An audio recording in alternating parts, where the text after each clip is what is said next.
जमीन आमच्या हक्काची, नाही कुणाच्या बापाची, जमीन आमच्या हक्काची, नाही कुणाच्या बापाची, अरे पुढारी आमचा तुपाशी, जनता मागते उपाशी. जमीन आमच्या हक्काची, नाही कुणाच्या बापाची, जमीन आमच्या हक्काची, नाही कुणाच्या बापाची. रद्द करा, हा MIDC रद्द करा, दोन तू तो माझं सांगतो MIDC रद्द करा. रत्नागिरी तालुक्यामध्ये वाटत परिसरामध्ये MIDC प्रस्तावित आहे. त्याच वेळेला इथं शस्त्रसामग्री बनवण्याचा अर्थात संरक्षण शस्त्रसामग्री बनवण्याचा कारखाना देखील येणार आहे. आणि सध्या एकंदरीत इथं जी काही जमीन अधिग्रहण केली जाणार आहे किंवा MIDC असेल किंवा हा कारखाना असेल याच्या विरोधातच एकंदरीत आपण म्हणू शकतो हा इथं मोर्चा निघालेला आहे. साधारणपणे शेकडोंच्या संख्येनं इथले स्थानिक या मोर्चामध्ये सहभागी झालेत. माझ्यासोबत इथले काही कार्यकर्ते त्यांच्याशी बोलणार आहे. काय प्रमुख मागणी आहे? महत्त्वाचा मुद्दा म्हणजे आम्ही सगळे शेतकरी आहोत. शेतकऱ्यांच्या वतीनं आमचं एकच म्हणणं आहे की इथे मोठ्या प्रमाणात आंबा, काजू, टुरिझम असताना MIDC सारखे घाट या ठिकाणी का घातले जात आहेत. सगळ्यात महत्त्वाचा मुद्दा आपल्या बाजूला लोटे MIDC आहे, आपल्याकडे या ठिकाणी जिंदाल कंपनी आहे. या माध्यमातून आम्ही सगळे प्रदूषणाला सामोरे जातोय. आज मुंबई, पुणे असेल अगं जग पूर्ण प्रदूषणाच्या वेटोळ्यामध्ये अडकलेलं आहे. आणि अशा वेळेला जे कोकण निसर्ग संपन्न आहे म्हणजे ह्याला एक ऐतिहासिक वारसा आहे. या ठिकाणी देशविदेशातून लोक येतात आणि या ठिकाणी अशा पद्धतीचा औद्योगिक प्रकल्प आणून आम्ही नेमका कुठला विकास करणार आहोत. तर ह्या सगळ्या दृष्टिकोनातून आम्ही या ठिकाणी आमचा आवाज शासनापर्यंत पोहोचावा, प्रशासनापर्यंत पोहोचावा. आणि म्हणून आम्ही या ठिकाणी आज सगळे नागरिक रस्त्यावरती उतरलोय. यानंतर आम्ही या ठिकाणी सभा करणार आहोत. सभेमध्ये ॲडव्होकेट आसिम सरोदे जे सर्वोच्च न्यायालयातील ज्येष्ठ वकील आहेत ते या ठिकाणी लोकांना न्यायालयीन लढाई इतर सगळ्या कायदेशीर बाजू समजावून सांगणार आहेत.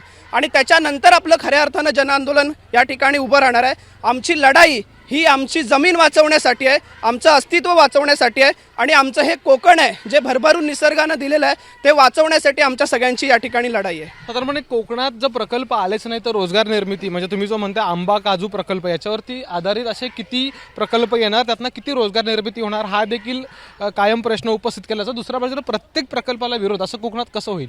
प्रत्येक प्रकल्पाला विरोध हा मुद्दाच नाही. सगळ्यात महत्त्वाचा मुद्दा आपल्या बाजूला जे गोवा राज्य आहे आज हे 100% टुरिझमवरती डिपेंड आहे. जर गोवा टुरिझमवरती सक्षम होऊ शकतं, त्या ठिकाणी लोकांना रोजगार मिळू शकतो, तर आपण का कशा पद्धतीने म्हणू शकतो. आज जर जागतिक बाजारपेठेचा विचार केला तर स्वित्झर्लंड असेल, इतर जे देश आहेत, हाँगकाँग आहे, ह्यासारखे अनेक देश आहेत, हे सगळे पूर्णपणानं टुरिझमवरती आहेत. आज आपल्याकडची अनेक लोक त्या ठिकाणी बाहेर जातात.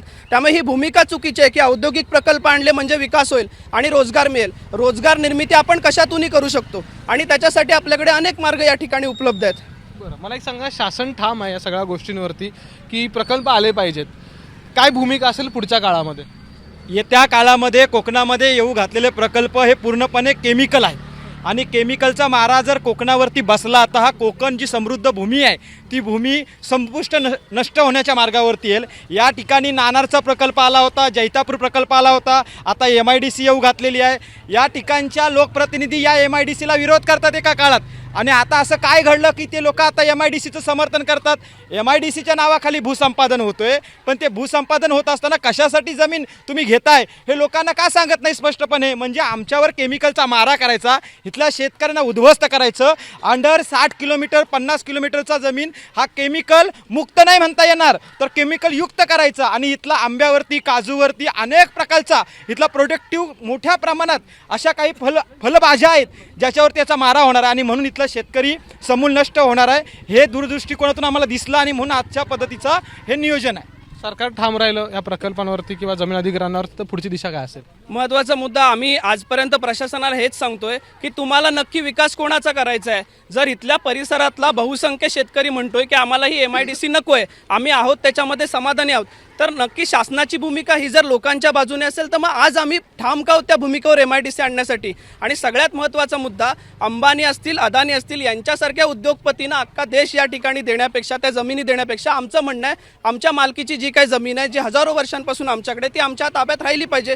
ही समजा जर का जागा गेली तर येणाऱ्या काळामध्ये आम्ही भूमिहीन होणार आहोत, म्हणजे आमचं इथलं समूळ अस्तित्वच नष्ट होणार आहे. आणि सगळ्यात महत्त्वाचं हे अस्तित्व वाचवण्याची लढाई आहे. हा कुठल्याही प्रोजेक्टला किंवा कोणतेही शासन एखादी योजना राबवते मुद्दा हा नाहीच आहे. आमचं म्हणणं आम्ही सर्व गुण संपन्न आहोत, आमच्याकडे सगळी व्यवस्था, वर्षानुवर्ष आम्ही चटणी भाकर खाऊन सुखी आहोत, तर कशासाठी हा हट्ट शासनाचा. आणि शासन जर का ठाम राहिलं तर शेवटी आमच्याकडे संविधानात्मक जे काही अधिकार आहे त्या अधिकाराचा वापर करून आम्ही त्या ठिकाणी निकराचा अस्तित्वाचा लढा देणार, पण आम्ही आमचं अस्तित्व वाचवण्याचा शेवटपर्यंत हा प्रयत्न करणार. तर राज्याचे उद्योग मंत्री आहेत उदय सामंत, त्यांच्याच मतदारसंघामध्ये हा प्रकल्प MIDC प्रस्तावित आहेत आणि त्याच्या विरोधातला साधारणपणे आपण असं म्हणू की पहिला मोर्चा किंवा लोक जे आहेत ते रस्त्यावर उतरल्याचं आपल्याला दिसून येत आहेत. कॅमेरामॅन महबूब शेखसह अमोल मोरे, ABP माझा, वाटद, रत्नागिरी. ABP माझा, उघडा डोळे बघा नीट.